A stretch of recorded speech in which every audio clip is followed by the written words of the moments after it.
Now let us come together, not as a group of separate individuals seeking something outside ourselves, but as one consciousness turning inward to the presence that has never left us. For this work we embark upon these 30 days of stillness is not a program, nor a discipline, nor an attempt to add spirituality to an already overburdened human experience. No, it is an awakening to what has been true from the beginning, that the life we are living is not our own, but the life of God expressed as our own being. We are not entering stillness to gain reward or escape the agitation of the world. We enter stillness because within every breath, within every moment of quiet receptivity, there is a revelation waiting to be made known. The presence that feeds the birds of the air and clothes the lilies of the field is the same presence that animates your very existence. And yet, although it is ever present, it must be consciously recognized before it can become the activity of your experience. You see, the world has taught us to look outward for peace, outward for supply, outward for direction, outward for safety. But the infinite way teaches us that all such seeking is a wandering in shadows. For that which we search for lies already at the center of our own consciousness. Therefore, these days ahead are not a journey outward, they are a return home, a remembering, a quiet lifting of the veil that seems to hide the truth of our being. If you will, think of this entire practice as a gentle turning within, again and again, to discover what has always been living you. Not effort, not strain, but a simple openness. Here I am, Father. Speak, for thy servant heareth. And as the mind becomes still, as the emotions quiet themselves, there emerges a sense of presence, soft at first, but unmistakable until we begin to realize that God has never been absent, never been silent, never withheld anything from his own expression. And so I welcome you to these 30 days of stillness, not as students learning a method, but as those who are ready to behold the truth that has eternally been true. Let us walk humbly, gently, quietly into this inner sanctuary where God is revealed, not as a distant being, but as the very essence of your own I. Now, as we move deeper into this sacred work, let us understand the principle upon which the entire month rests. Stillness is not merely the absence of noise, nor is it a pause between the activities of the human day. Stillness is the doorway through which the invisible becomes visible, through which the presence reveals itself as the reality of our being. It is the state of consciousness in which the personal sense of I grows quiet enough for the true I, the Christ within, to be known. You see, as long as thought rushes, as long as fear clamors for attention, as long as the mind insists upon solving, improving, or defending the human picture, the deeper currents of spirit cannot be felt. Not because spirit is absent, but because our awareness is preoccupied with shadows. And so stillness is not something we achieve. It is something we allow. It is a resting, a yielding, a receptivity to that which is already here, already functioning, already perfect. Joel taught that true prayer is not petition. It is not asking for things, nor attempting to persuade God to act on our behalf. True prayer is listening, and listening can only take place in stillness. In the silence of the soul, the voice that speaks without sound begins to make itself known. It reveals that all power is one, that all presence is one, that all life is one. And in that realization, fear dissolves, lack loses its meaning, and the sense of loneliness evaporates like mist before the morning sun. Understand this: stillness is not a technique to improve the human condition. It is the recognition that the human condition has no reality apart from the beliefs we hold about it. When we enter silence, We are not attempting to change our world. We are stepping out of the illusion that the world has power over us. We are returning to the awareness that God alone is power. God alone is presence. God alone is life. And so we begin this month not with striving, but with surrender, not with effort, but with trust. As you turn within, whether for a moment or for several minutes, remember that you are not seeking something missing. You are acknowledging something eternally present. You are creating the space in which realization may dawn. Realization that God is the substance, the activity, and the breath of your being. In this realization lies healing. In this realization lies supply. In this realization lies peace. Stillness is the door. Realization is the light that enters. Let us now turn to the first of our daily contemplations, the simplest and yet the most profound doorway to spiritual realization. Thou art here. These three words, when quietly acknowledged, have the power to lift the mind out of the realm of appearances and into the awareness of divine presence. They do not call upon a God far off, nor do they attempt to bring God into the scene.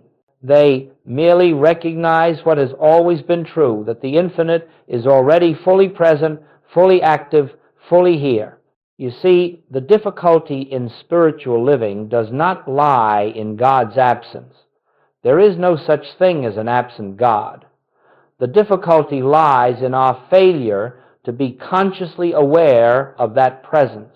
And so, throughout this month, whenever the mind becomes burdened, whenever the emotions stir, whenever the world presses upon you with its demands, simply pause and inwardly whisper, "Thou art here." Do not repeat these words as a formula or a mantra.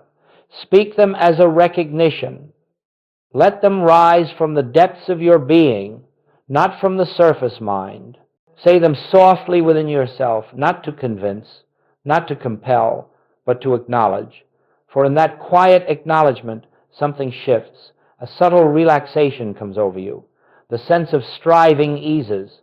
You begin to feel that you are not alone, that you never have been alone, and that the presence which sustains the universe is the very life of your own existence. Now, do not expect fireworks or sudden visions. Most often, the activity of spirit is gentle, like the dawning of light before the sun breaks the horizon. But if you will be faithful to this simple practice, you will soon notice that your reactions change. You become less disturbed by circumstances, less frightened by appearances, less tempted to take the burdens of the world upon your shoulders. The words, "Thou art here," create an opening, a clearing through which the awareness of God may enter. And understand this: the presence that is here is not merely near you or around you. It is within you. It is the very substance of your life. It is the intelligence that governs every function of your being. When you say, "Thou art here," you are not calling upon an external deity. You are recognizing the Christ within the I that I am. Try this often, for a minute or two, many times a day. When you rise in the morning, pause. Thou art here. When the thoughts race, pause. Thou art here. When you face a decision, pause. Thou art here. When you feel alone, misunderstood, weary, pause. Thou art here. Slowly the words will fade, and in their place will be a feeling, an inner assurance, a quiet peace, an invisible companionship. This is the beginning of the month's unfoldment, the first step into the sacred sanctuary of your own being. Now, as we enter more deeply into this sacred journey, let us understand that these 30 days are not a discipline of the mind, nor are they a program to accomplish spiritual goals. They are an unfoldment, a revealing of what has eternally been true but seldom recognized. Each day offers not a new truth, but a new opening to the same truth, the one presence, the one power, the one life, expressing itself as your very being. You may notice in these weeks ahead that some days feel effortless. A line such as "I and the Father are one" may lift your consciousness instantly into quiet assurance. On other days, the mind may resist, the emotions may stir, and the world may pull insistently at your attention. But understand this, both the easy days and the difficult ones are part of the same unfoldment. The surface mind may fluctuate, but the activity of spirit does not. It works within you whether you feel it or not. And so we use these 30 contemplative lines not as affirmations to change our human experience, but as invitations, doorways for the light within to shine more freely. Whether it is, I live, yet not I, or the kingdom is within, or my peace I give unto you, or I am the place where God shines forth. Each line carries within it a spiritual seed. You do not need to analyze it. You do not need to force understanding. You simply hold it gently in consciousness, like placing a seed in fertile soil. Then you step aside and allow the invisible to do its work. Throughout this month, approach each day with fresh receptivity. The truth never repeats itself in the same way. The mind may repeat words, but realization is always new, always living, always spontaneous. One day the line, "There is only one power," may appear to address fear. Another day it may speak to your sense of supply. On yet another, it may dissolve the subtle belief that you can be separated from God for even an instant. You see, the power is not in the words. The words are merely symbols, markers, that point to an inward reality. If you allow them to rest softly in your awareness, you will find that the words fade and the silence beneath them begins to speak. And it is the silence, not the statement, that heals, reveals, restores, and transforms.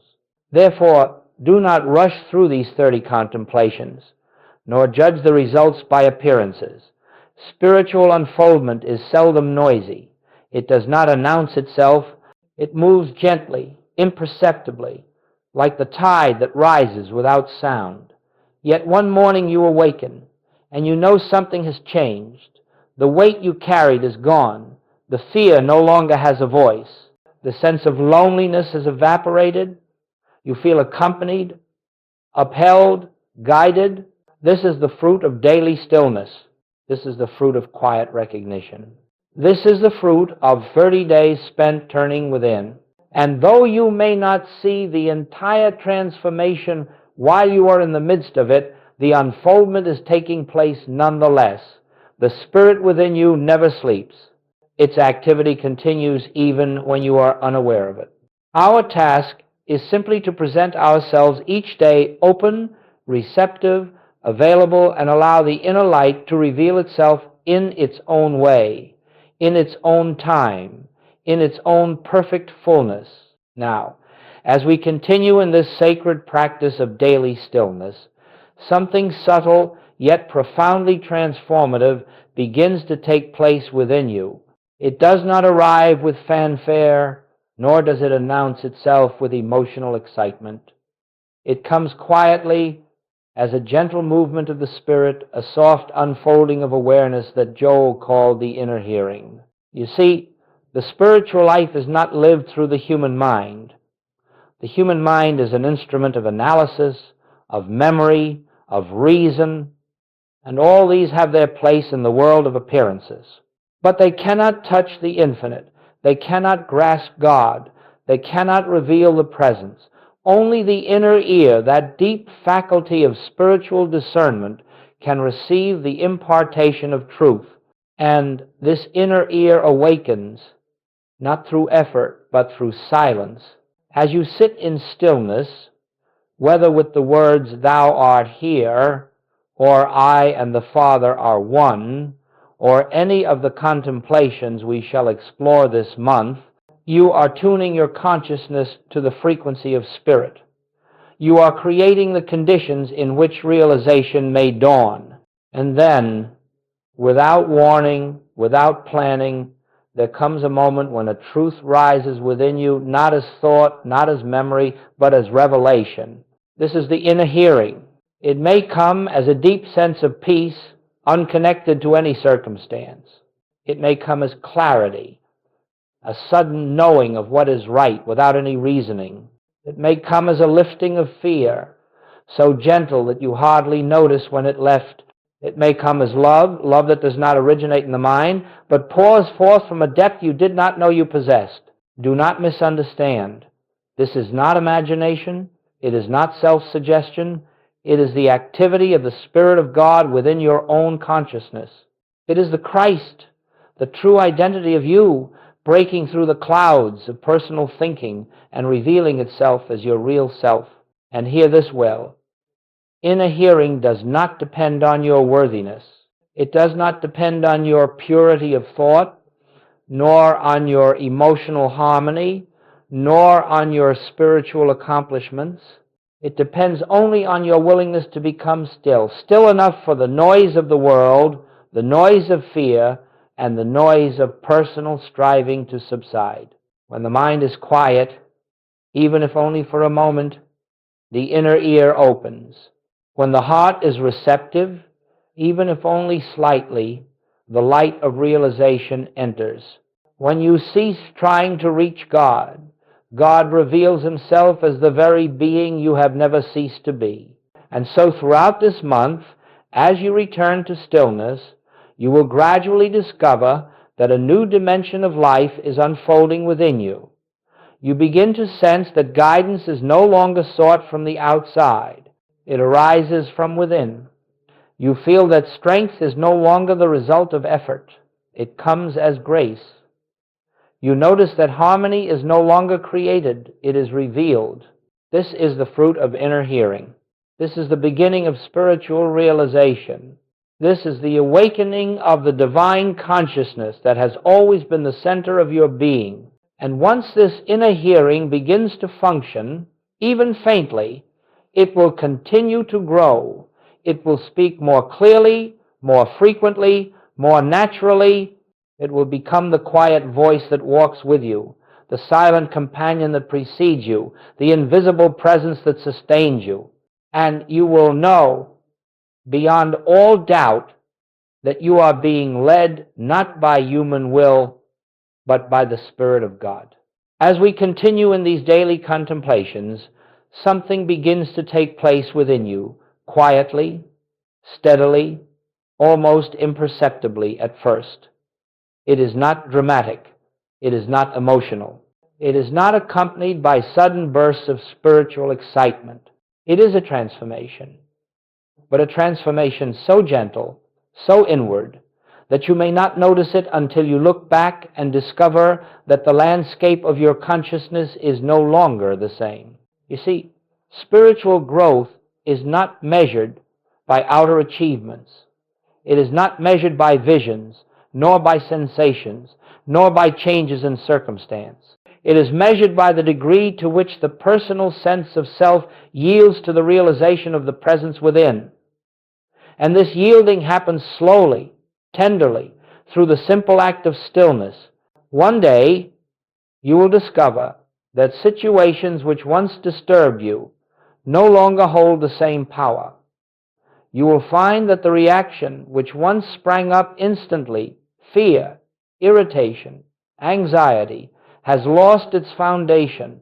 A space has opened within you, a stillness that meets the world with peace rather than resistance. This is not something you have done. It is something that has dawned through grace. Another day, you may notice that the sense of loneliness has begun to fade. You feel accompanied, upheld, guided. Even in moments when you appear to be physically alone, there arises a gentle assurance. You are not walking this path by yourself. The presence that you have acknowledged in stillness reveals itself as the companion of every breath, the intelligence behind every step. You may also see changes in your sense of supply. You no longer look outward to people, circumstances, or opportunities as sources of your good. Instead, you begin to feel that supply is a flow, an unbroken, invisible rhythm of ideas, opportunities, and right activity flowing from within your consciousness. The fear of lack loosens its grip, not because you have acquired more, but because you have recognized that the infinite source is the very life-living you. In your relationships, too, the transformation expresses itself. You begin to behold others not as personalities to accept or reject, not as bodies to please or challenge, but as the same Christ expressing through different forms. You begin to understand what Joel meant when he said, "I am you and you are I." For the more you recognize the presence within yourself, the more naturally you recognize it in others. Perhaps most profoundly, your longing for spiritual results begins to diminish.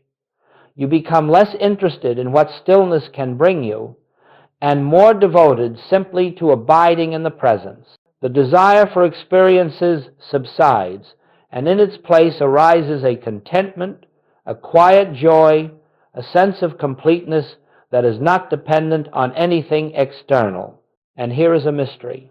The very moment you cease seeking results, the results begin to appear, not as the world gives, not as rewards, but as manifestations of a consciousness aligned with God.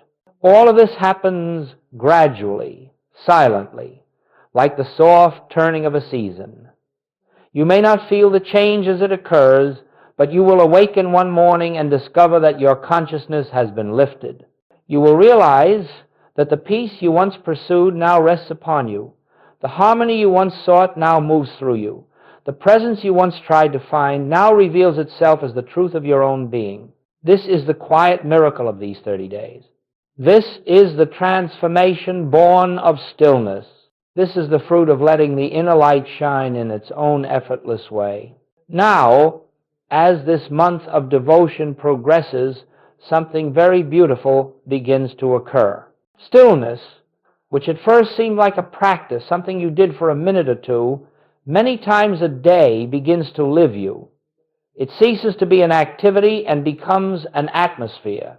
It becomes the invisible background of your life, the quiet undercurrent that follows you through each moment, each conversation, each decision. You begin to notice that the mind no longer rushes to solve or defend. It has lost interest in the frantic pursuit of human answers. A gentler movement has taken its place, a resting, a listening, an abiding, and this abiding presence becomes the very environment in which you live your days. You find yourself turning within, not because you must, but because the soul longs for the sweetness of that inner companionship. Joel often said that the infinite way is not a collection of practices or a code of teachings. It is a state of consciousness. It is the constant awareness of God as the only presence, the only power, the only life. Stillness is the doorway to that consciousness, and as you enter it again and again, the door becomes easier to find. At times, it will open before you even reach for it. You will discover that the Spirit takes the initiative, meeting you before you can call, answering before you can speak. And so prayer becomes effortless. Meditation becomes natural. You no longer try to get into the silence. Rather, you realize that the silence has always been there, waiting for your recognition. You cease striving for spiritual experiences. You cease seeking mystical states. The search dissolves. The seeker dissolves. And what remains is the presence of God quietly expressing itself as your own being. As this deepening continues, you will feel a profound shift in how you approach the world. You no longer bring truth into a situation to change it. You bring consciousness. You bring the awareness that God is already there. You walk into the meeting, the conversation, the challenge, the unknown, not as a human seeking divine help, but as the transparency through which divine harmony reveals itself. Stillness becomes the lens through which you behold the world. Stillness becomes the sanctuary you never leave. Stillness becomes the assurance that God is living your life, and this realization frees you. You no longer live by the clock or by external demands. You live by inner guidance. You move when the Spirit moves. You rest when the Spirit rests. You speak when the inner voice speaks. You remain silent when it is silent. Every action becomes an extension of the presence, not an assertion of the personal self. This is the point at which stillness has matured from a practice into a way of life. You walk in the world, but not as one burdened by the world. You move through human scenes, but not as one subject to them.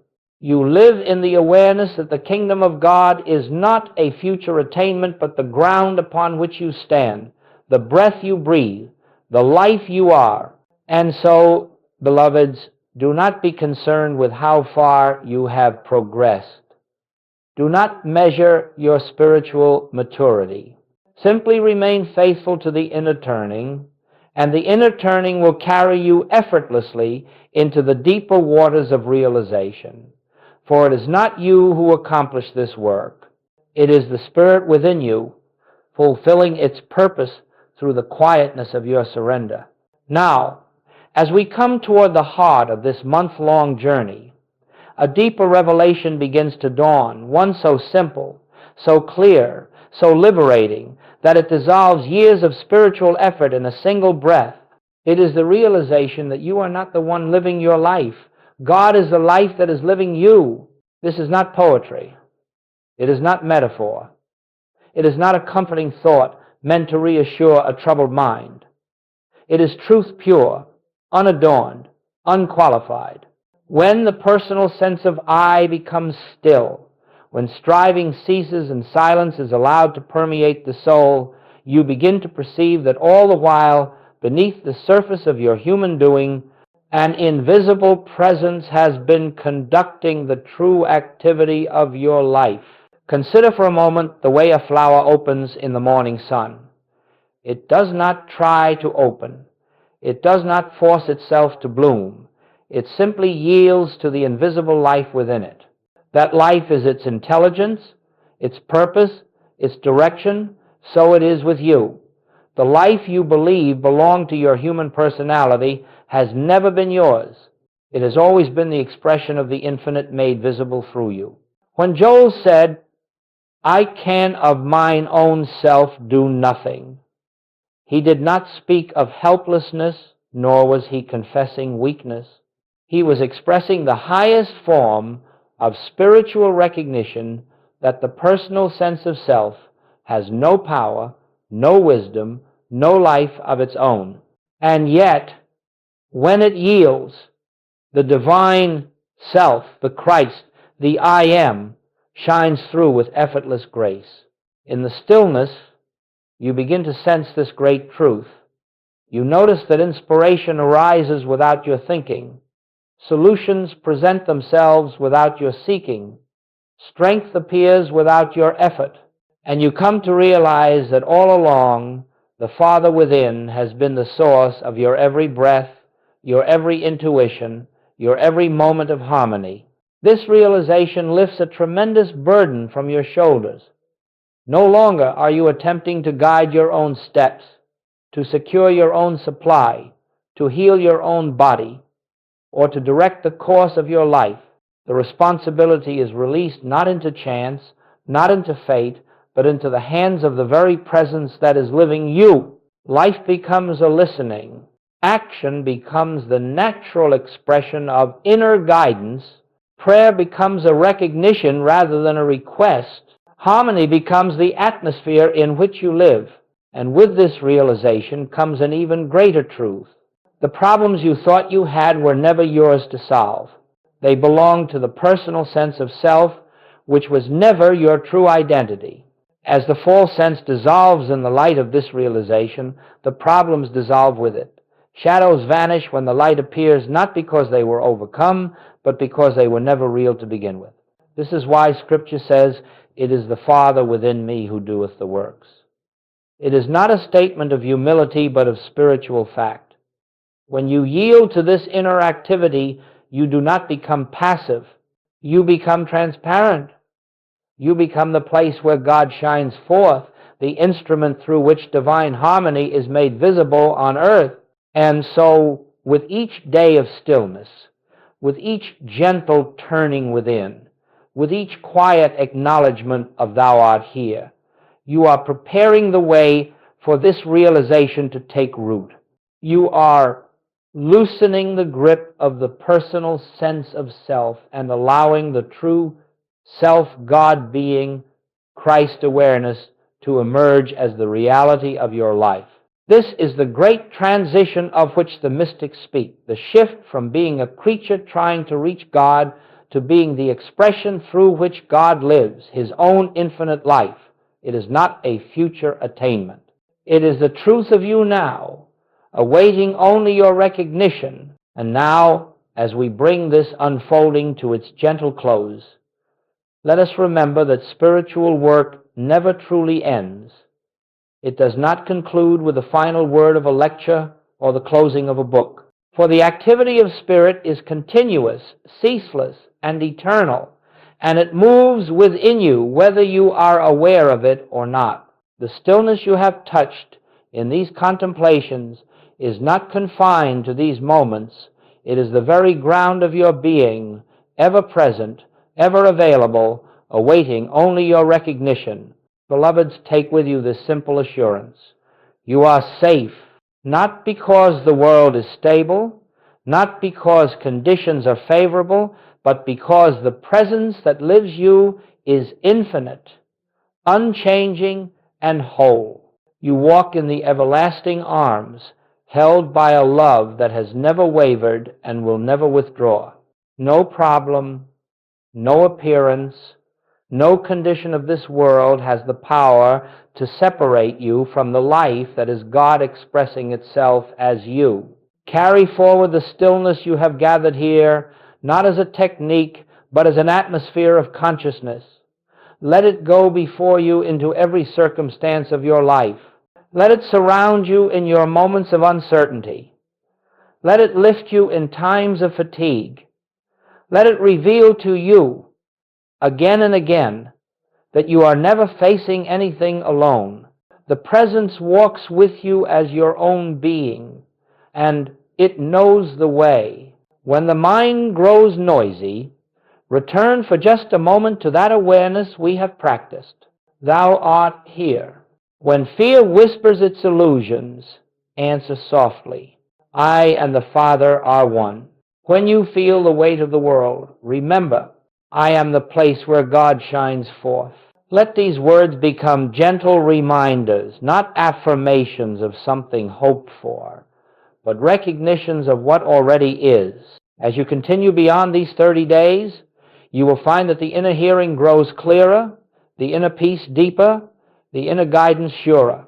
You will discover that the life you are living is not yours to manage, but yours to behold as the unfolding of divine grace, and you will walk through your days not as one struggling to reach God, but as one in whom God is already living, already expressing, already fulfilling His own infinite purpose. And now, let us rest for just a moment in the silence together, not to seek, not to ask, not to accomplish, but simply to be and to know Thou art here. All is well. Peace abides. May the grace of the infinite go before you. May the light of the Christ shine within you. And may the presence that is your very life be revealed to you more deeply with every passing day.